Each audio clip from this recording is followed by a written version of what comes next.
નમસ્કાર મિત્રો, સૌ પ્રથમ તો પહેલાં તમે આ ઈયળ જુઓ. આમાં બધાય પ્રકારની ઈયળ છે, કારીન લીલીન ધોકા જેવી થઈ ગઈ છે આમ જુઓ.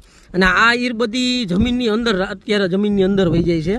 આ તમે જો આ રીતના આમ જમીનની અંદર પડી હોય, તડકાની હિસાબે બહાર ન આવે. અને જમીનની અંદર ઈર પડીને ઉપરથી તમે ગમે એવી દવા છાંટો ને તોય મરતી નથી. માંડવીનું ફીલ્ડ છે. અને શૈલેષભાઈ, તો હવે તમે આ દવાનું શું કરવાના છો? આના કઈ રીતના દવા છાંટવાના? ઈયળનું શું કરવાના છો? હવે અમે આ દવા રાતે છાંટવાના છે.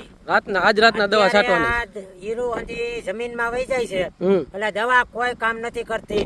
ઊંચામાં ઊંચી દવા મારો તોય કામ નથી કરતી. બરોબર છે. આ 3 કલાક પહેલા આમાં મારી છે દવા. આ જમીનમાંથી અમે હીરું કાઢી છે. જમીનની અંદર જે હીરું પડી હતી બધી આ હજી જમીનમાં વહી ગઈ હતી. અને આ કેટલા ભાગમાંથી તમે આ હીર કાઢી? આ 1 સોટિયામાં ખાલી અમે ભેગી કરી. 1 સોટિયામાંથી એટલામાં ભેગી કરી તો આટલી હીરું થઈ.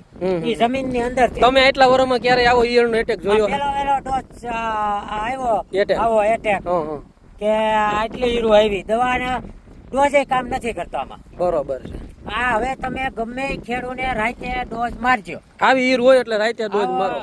આમાં 4-5 પ્રકારની હીરું છે.